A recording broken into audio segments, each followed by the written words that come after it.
Oh, we're Embrace the Globe 21. Yes, we are. My name's Spencer. And I'm Daniel. And look, we are back with more content from our Filipino friends.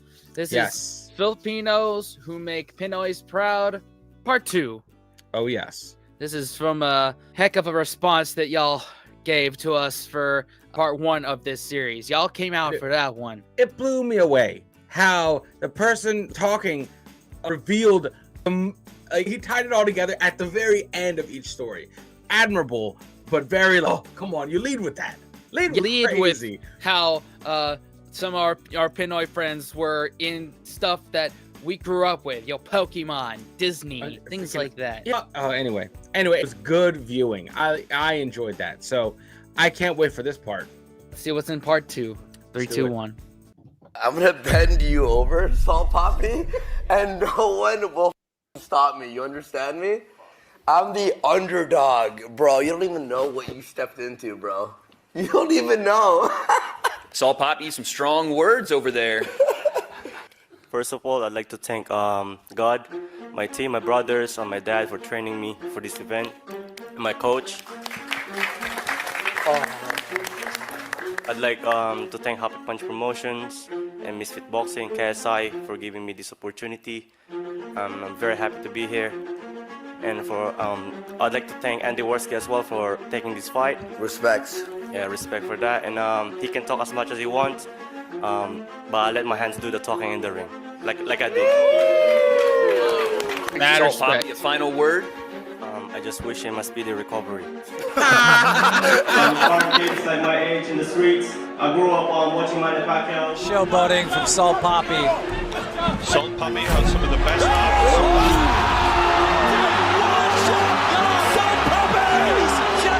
Salt Papi is the real deal.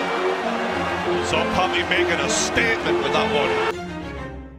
Hey, man. Dang, that is. Hey, man. This is why now with all this MMA stuff, you just have to you know what?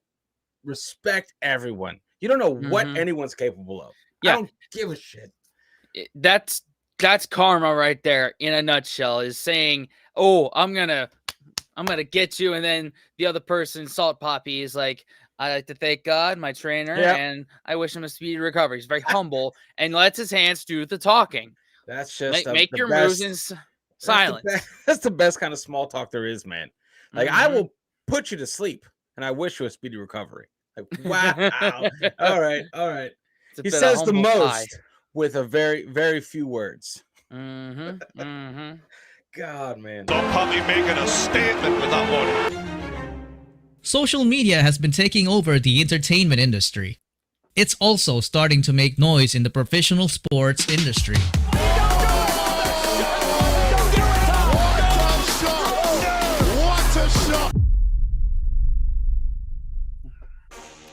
At a first glance, anyone could easily assume that this guy's only talents are watching anime and playing video games. This chubby Filipino dude is a living proof that muscles alone don't win fights, but real talent and skill. Meet Nathaniel Bustamante, aka Salt Papi. He was born and raised in Candelaria, Quezon. At age 14, he moved to the UK with his family for better opportunities in life. He loved boxing ever since he was a kid because of Manny Pacquiao. He used to engage in street fights for fun in some of his vlogs, which are actually entertaining to watch, but he never really trained seriously. He worked as a nurse in a mental health institution for 5 years until he struck gold when his fake run challenge on TikTok went viral. His popularity skyrocketed, and it didn't stop there because he became even more popular when he started uploading videos of himself pouring salt in the most ridiculous ways you could ever imagine. What?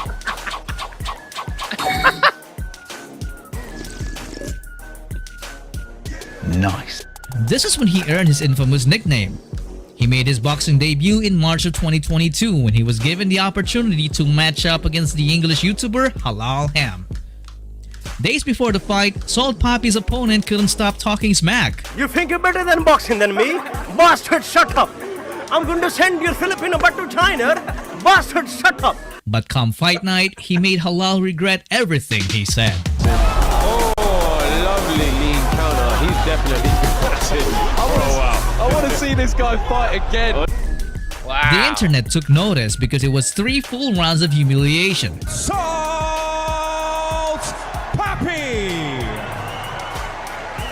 And he's delivered emphatically. What an entertaining performance. But at this point, Salt Papi was only seen as some chubby guy who beat another chubby guy. So he got matched up against a Twitch streamer who was more fit and more arrogant than the first one. I'm not coming in here to like have here's fun. this guy. I'm coming in here to murder you, bro. And that's what I'm gonna do, bro. Is there an element of surprise that you're worried about with Andy, right? We haven't seen a lot from him. I've lost 10 kg for this fight. I feel more conditioned. I'm gonna take him out in first round. Oh yeah? Really? Man. First round? All right, Salt Papi in the black. How about Salt Papi the southpaw, a la Manny Pacquiao from the Philippines? Salt Papi has some of the best hands. Salt Papi! Ladies and gentlemen, Salt Papi is the real deal! Salt Papi making a statement with that one. They've waved it off. The Philippines celebrate. 1, 2, 3. Light them up for Salt Papi. This man was talking about a fight with KSI earlier in the week, and that is how he might get it. The fight was over in seconds and he stayed true to his word. The internet then blew up as Salt Papi violated every ounce of Andy Warski's ego. The matchmakers then wanted to see how Salt Papi reacts when he gets tested. Like really tested. So they matched him up against an American MMA fighter, Josh Bruckner. On paper, it was looking like our guy didn't have a chance because not only does this guy have a total of 8 professional fights, but he was also bigger at 6'1" and stronger judging by his muscles. Oh my Like, God. come on, just take a look at the difference. But come fight night, This is where Josh should be excelling. He's the longer fighter. Should be touching Papi from this distance.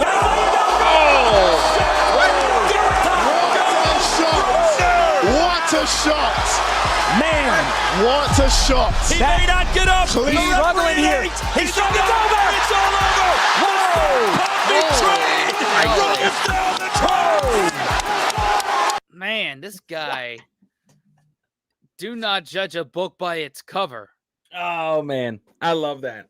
I love that.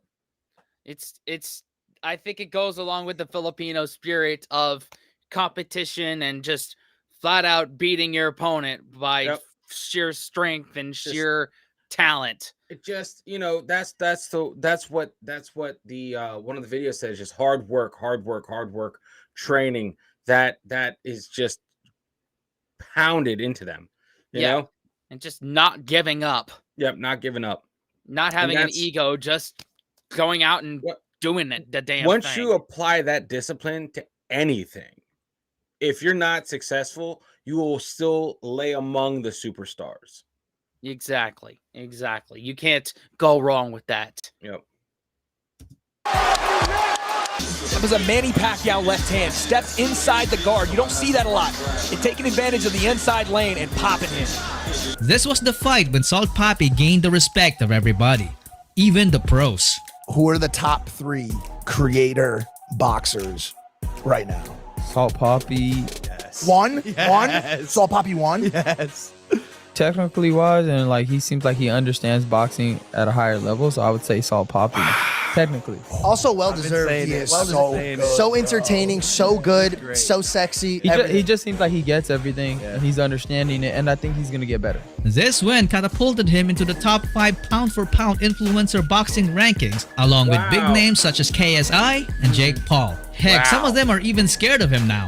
Now, I'm just training against all for those fights now. So no more southpaws. People want me to fight Salt Papi. It's not happening. Okay, I need to fight Jake Paul. I can't get distracted now. No. Man, it low-key feels good when people fear us.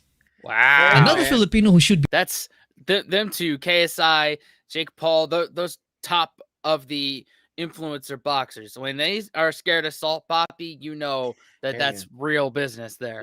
It's just, it's pretty intense. I love, like, how do I say this? I know the boxing culture and like mixed martial art culture is massive across the pond. You know, and even here, you could say that even here. I just haven't gotten into it, but I respect it. You know, I think it's just that I don't know enough about it to dive into it, but I could totally dive into it. I feel like if I learned a little bit more, that would be the new hole I would be in. Man, I think you just said the magic word, and now people are gonna come on like, hey, check this boxer out, that boxer, blah, blah, blah, blah, blah, blah, blah, blah, blah, blah. Yay! So thanks for saying that. Hey man, this rabbit hole has no end. You know, I know, but it's job security is what it is. Oh yeah, 100%. You know, but anyway, I think that's crazy. I mean, it goes to show you, no. You got to respect everyone. You don't know what people are capable of. Period. On the at least on the outside, you're like, look at them. You don't judge them, man. There's been a lot of smaller dudes taking out bigger dudes. That's just, it's just how it goes. Yep. Be feared is Dave Bautista. Oh yeah, come on.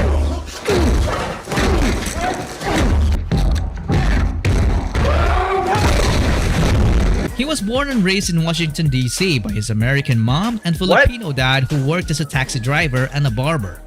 They lived a life of poverty. Their home was located in a place where crime was a daily routine. He once said in an interview that he had witnessed a total of 3 murders right in front of their house as a kid. Oh, wow. It didn't take too long for him to adopt a similar lifestyle because as early as 13, he was already stealing cars. By age 17, he started living independently, working as a nightclub bouncer. But that job didn't last long as he was arrested after a fight against 2 customers. One of them was rendered unconscious. He then got sentenced to 1-year probation. He then worked as a lifeguard after that, and at this time, he already had 2 kids and was struggling to make ends meet. There was one time when he broke down in shame when he had to borrow money from his co-worker just to give his kids some Christmas gifts. His struggles continued until he found bodybuilding and started going all in into wrestling, which led him to develop a monstrous physique, and this didn't happen until he was in his early 30s. This was him before. This was him after hitting the gym. What? Dude is almost unrecognizable. But despite his hard work, a lot of people still doubted him. He tried out in WCW but immediately got rejected and was told by one of their pro wrestlers that he would never make it in the pro scene. When one door closes, another opens because this led him to get accepted to debut in a much bigger organization, the WWE. Nice. From this point on, his career would snowball as he carried the iconic stage name Batista. He racked up multiple tag team and world title belts and was able to share the ring with legendary wrestlers like Triple H, John Cena, Rey Mysterio, and The Undertaker, to name a few. Man, I had no idea that this dude was a Pinoy. No, what? I didn't know he was a local. Yeah. For me, at least. DC, that's right up the road, man. Right. That's a stone throw for you. Was one for yeah. me, but that's awesome. Also, he said John Cena, but I didn't see him in there. No, he's invisible. No one can see him. Oh, well. Line of profession is very dangerous. So injuries weren't a stranger to him. So he decided to put it on hold and started venturing into acting. As expected, a lot of people doubted him again. But not for long because he was able to secure a role in the Marvel Cinematic Universe. Where is Gamora? Yeah, I'll do you one better. Who's Gamora? I'll do you one better. Why is Gamora? After the Guardians of the Galaxy, Bautista appeared in multiple highly rated movies such as Blade Runner 2049, Dune, Endgame, Knock at the Cabin, and more. What I like about this dude is he never forgot about his heritage. He's a loud and proud Filipino. He is so proud that he got the total of 3 tattoos representing his Filipino roots. I was always really just taught to be proud of my heritage. My mom's Greek, my dad's Filipino. I'm always very proud of my roots, and I display it on my body. A Filipino flag and Greek flag, and also another Filipino flag and another Filipino sun. Now that's something to be proud of. Another big dude who is a very proud Filipino is Brandon Vera. He was born and raised in Norfolk, Virginia, but he also spent some of his childhood in Tagkawayan, Quezon, under the care of his Filipino dad and stepmom, which explains his fluent Tagalog. nakakatuwa si Brandon, no? Diba? Pinoy na Pinoy, ang galing managalog. Mas magaling ka pang managalog sa mga Pilipinong nakatira sa Pilipinas. Nahihirapan pa minsan. Mga ibang words. Yung May malalim. ibang words. Oo, pero diretso, hindi bulol. Diba? Thank you. Taga saan ang pamilya mo rito sa Pilipinas? Tagkawayan, Quezon. And si ma'am galing Batangas. He even knows a lot about Philippine history. Marami ka bang alam sa Pilipinas? A lot. My favorite one is the barong. Yung barong Tagalog, pambansang kasuotan ng mga lalaki. Oo nga. Anong alam mo sa barong? Saan galing yun? Bakit? Saan galing ang barong? Yeah. Saan ba galing ang barong? So, the history of the barong is I was told when the Spanish colonized the Philippines, they tried to make us wear clothes. Kasi, di ba, we were savages, not wearing clothes. So, pinusutan ng damit and then laging tago yung mga weapons ng mga Pilipino. Nagtatago sila ng mga sandata. Okay. Lahat. I guess the way that they fixed the problem was they came up with a shirt that was see-through. The barong, Tagalog. Para makita nila kung may tinatago o may daladalang sandata yung mga Pilipino. Ang pinasuot nilang damit, yung kita yung loob. The tattoo on his back is also... Wow, didn't know we were going to learn some Philippine history as well. It's cool. Oh, man. That's a can of worms right there. I don't think we'll touch that right there. Man. But, hey, I'll continue it on. noticeable. The letters are an ancient Filipino writing system called Baybayin, which reads Mundo, Hangin, Apoy, and Tubig. Nice. A la Pinoy avatar. Anyway, he excelled in wrestling in his high school days, which earned him a 4-year athletic scholarship at Old Dominion University. But he would later drop out as he wanted to focus only on wrestling. He enlisted in the US Air Force and joined the wrestling team, but his career would be cut short because he would suffer multiple torn ligaments in his right elbow. This got him medically discharged by the army. Nothing seems to be working in Brandon's favor, but he never gave up. He rehabbed his elbow on his own until he was strong enough to enter the Grappler's Quest submission wrestling competitions. He didn't have a coach or a trainer, so this caught the attention of Lloyd Irvin, a Brazilian Jiu-Jitsu black belt and coach, who invited him to train with his MMA school. He later then turned pro and went on to have an 8-fight winning streak while finishing most of his opponents with his signature kicks and devastating knees. High clinch. Whoa! Oh my God! Damn! That one hurt him. Amir was shaking, and it could be over quickly.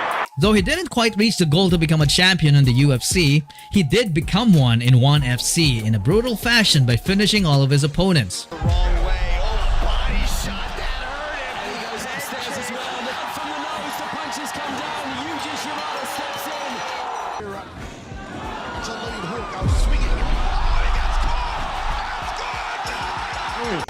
Man. And let him do what he does best. Oh, shoot. That's it. That's it. Oh my God. But he was already 40 at the time and his age would start catching up as he would lose against Myanmar's Online Sang. In the present day, Brandon Vera had already retired and moved to the Philippines permanently. He also built his own gym called the Alliance Training Center PH to help train more young Filipino MMA talents. And speaking of talent, Man, that's a hell of a story right there. From the fact that his wrestling career got cut short due to injury, but then he rehabbed it and then came back and kicked some ass. Yep. That's that whole work hard mindset. That's it's, Never it's give amazing. What never give up, man. Yeah, that's what it is. It'll help you move mountains. It'll do a world of wonders for your life if you just focus energy into succeeding, into what you want, your passion. Your passion. That should be I should hone in that into your passion. Yeah. Then that's legend status right there for sure. Absolutely. Absolutely. especially in combat sports, who would ever forget to mention Manny Pacquiao? You avoided no one. He's a throwback. It's like the old days when people fought the very best. Historically great fighter. He also has a case for greatest fighter, pound for pound, who ever lived. That's too much power, too much heart. The fighting pride of the Philippines, Manny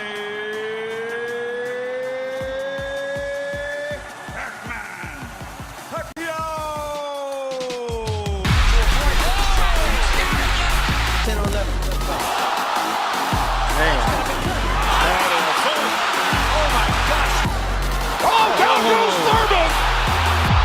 And let me tell you, that was just a quick punch. Every time he fights, the country's crime rate drops to 0%.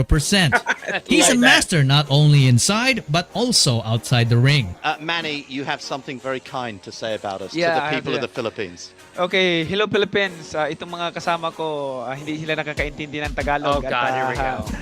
Akala nila pinupuri ko sila, pero sila ay hindi nakakaintindi, kaya pwede natin silang ibinta. Kaya mga kababayan, ito wala to, hindi nakakaintindi. So, That's Manny P. That's Thank you. extremely Very much. moving. Yes, We're yes. moved. Yeah. Thanks so much. Okay, thank Manny. you.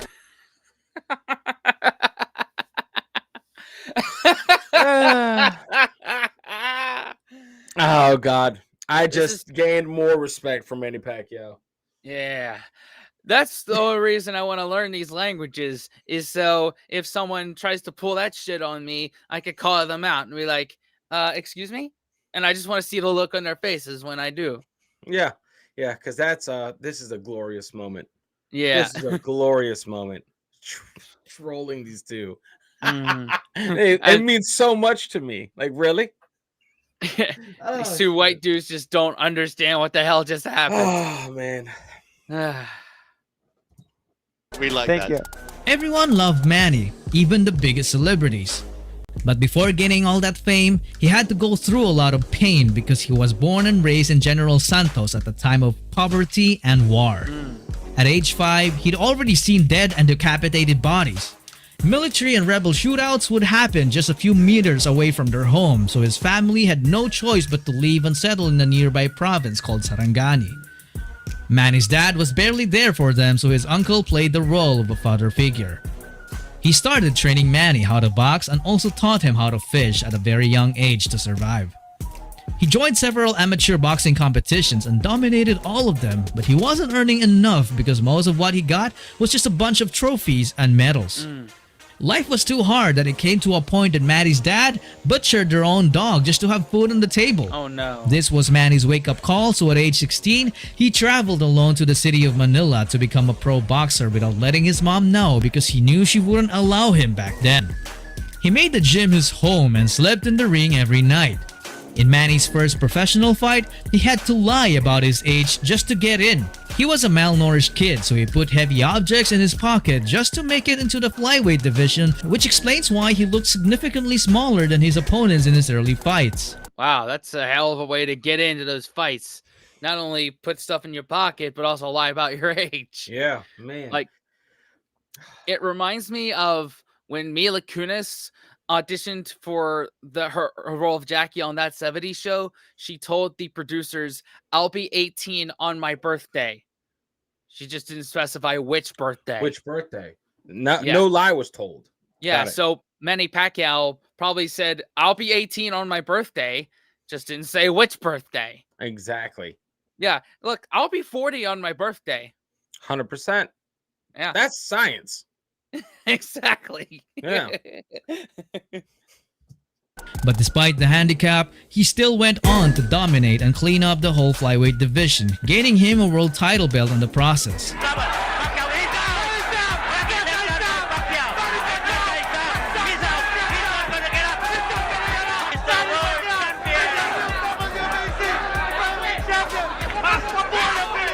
In spite of this achievement, Manny was still relatively unknown to the world. Nobody knew him to the point that the announcers couldn't even read his name properly. Tail of the tape, Relishanola Ledwaba against Manny Pacquiao. Oh, I'll get it right. Pacquiao. But Manny's anonymity would only last until this very night. Boom! He took this fight on only 2 weeks' notice, and he is banging Ledwaba right now. Big right hand upstairs. And now he's got Ledwaba bleeding badly. The eyes of Ledwaba.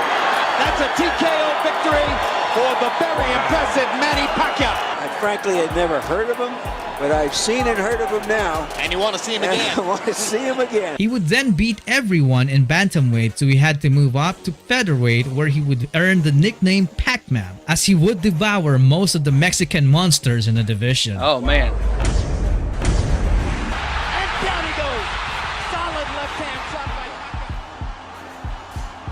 It came to a point that nobody in the featherweight division, even the lightweight division, was willing to fight him. Not even the prime Mayweather. Did Floyd duck Manny Pacquiao? Yes. I have to believe that Floyd is ducking. So Manny was forced to move up to 2 weight classes. Manny had to face his idol himself, Oscar De La Hoya. Their size difference was so noticeable that Manny's countrymen got worried about him. There was even a bill that was passed just to stop the fight from happening. The objective is to protect the pride of our nation. Protect him from a possible debacle that may be detrimental to his health. Something should be a circus. Because you see a big man fighting a small man. But the fight still happened, and Manny shocked everyone when he completely dominated the much bigger fighter and even made him give up in round number 8. Manny Pacquiao has beaten Oscar De La Hoya. Wow. Manny then went down a weight class to visit the lightweight division to put Ricky Hatton to sleep.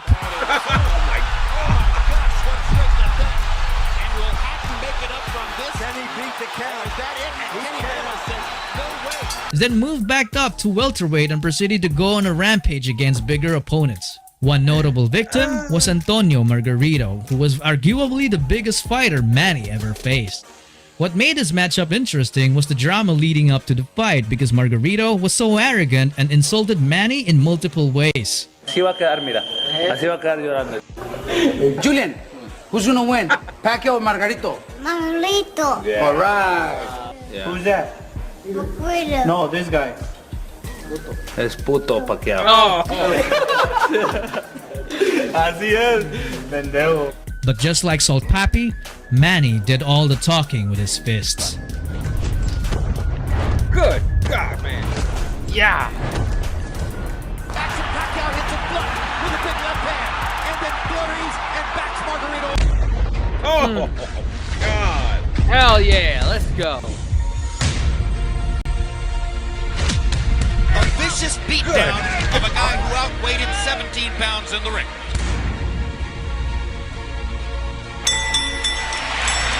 Pacquiao has his unanimous decision victory.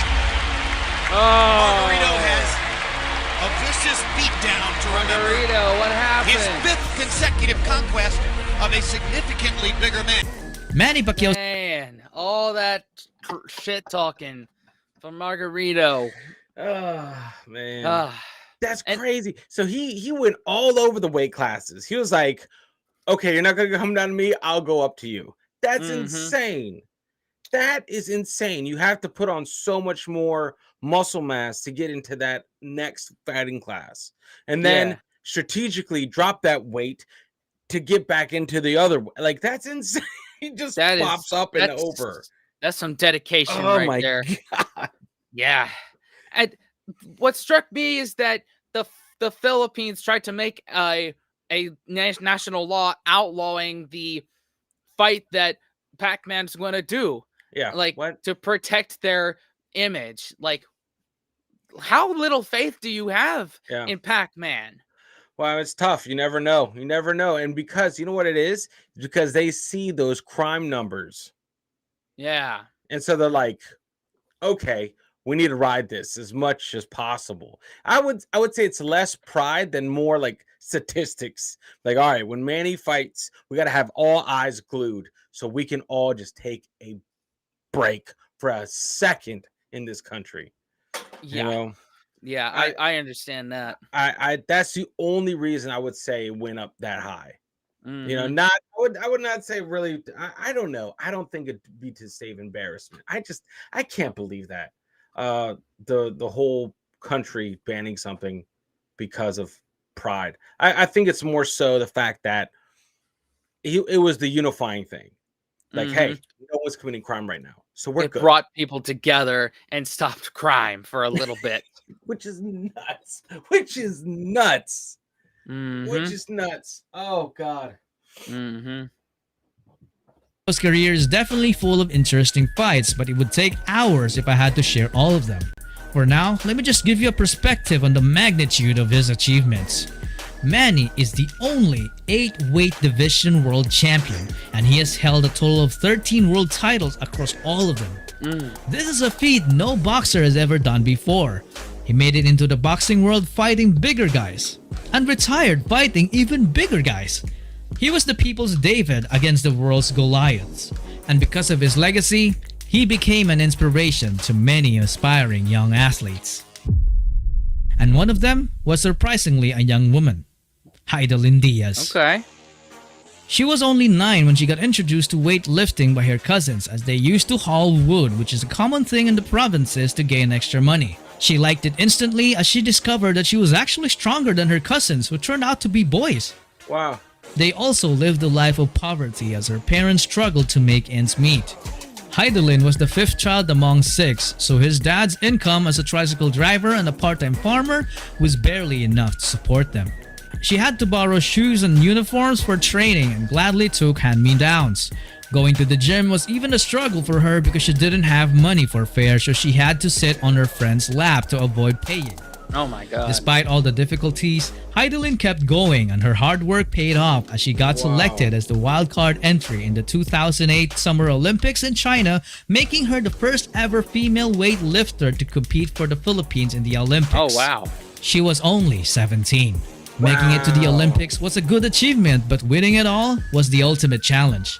In Hidilyn's case, the gold eluded her for more than a decade, and it eluded the whole country for almost a century. 97 years to be exact. Oh my god. Her journey was full of setbacks and crushing defeats, but there was one thing she didn't do. She never gave up. Hell yeah.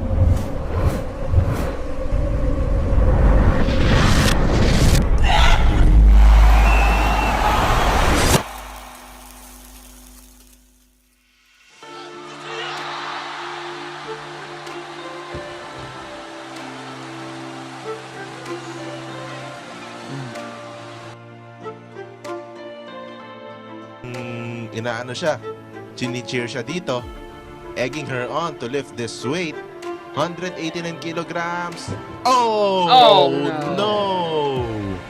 Man. And that is it for Hidilyn Diaz. Pero ilang taon lang siya, nakita natin kanina yung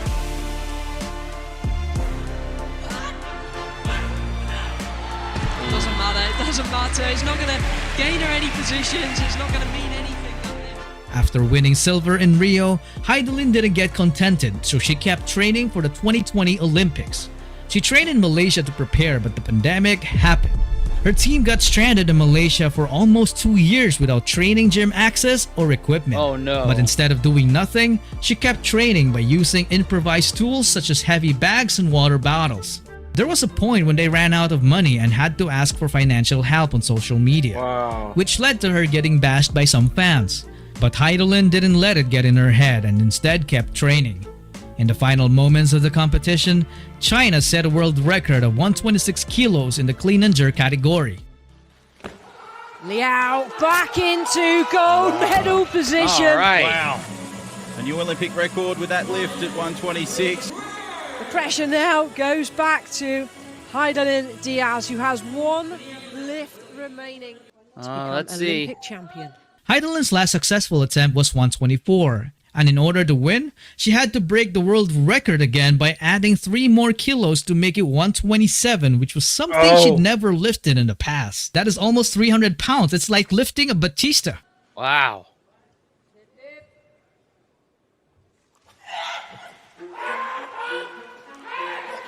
She has the clean. Now she needs the jerk. Can she recover? There it is! Your Olympic champion in the women's 55 kilo category denies China the gold. Gold to the Philippines. Hidilyn Diaz. She did just that. Hidilyn Diaz took home the country's first ever Olympic gold medal. Ladies and gentlemen. Oh my god. The anthem of Philippines.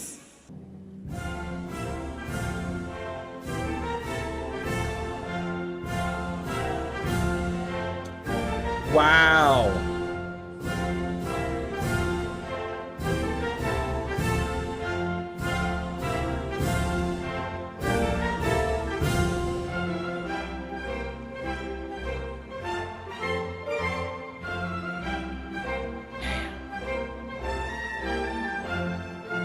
Look at her.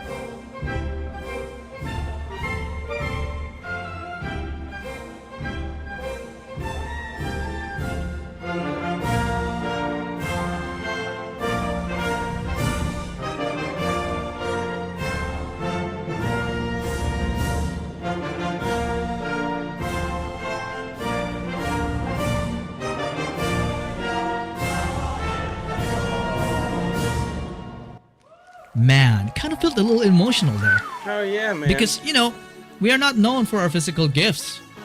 We are not the tallest people in the world. We are not the strongest either. Sometimes we lose, badly, but we never see it as a disadvantage. We see it as a challenge to claim victory by improving our skills and talents even further.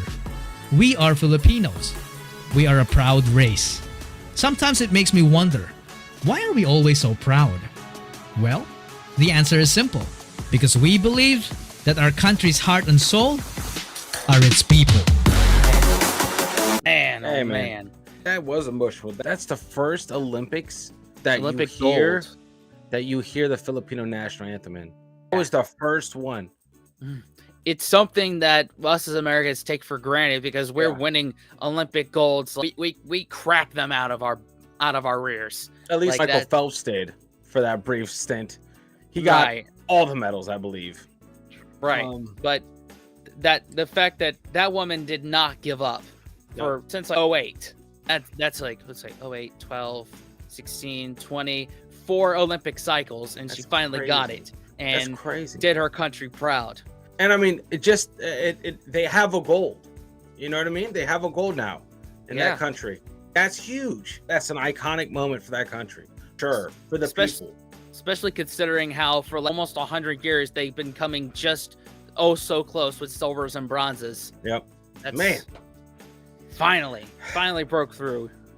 That's crazy, man. What a good video. These are great videos. They're the stories, the narrator, the narration, everything is brought it's a good story. These are good videos. I like how he does this. And he said it best at the very end there. They may not have the most strength, the most tall figures or all that, but god damn it, they have the best spirit of all of them and the most never give up attitude, which has my utmost respect for that. Yep, 100%.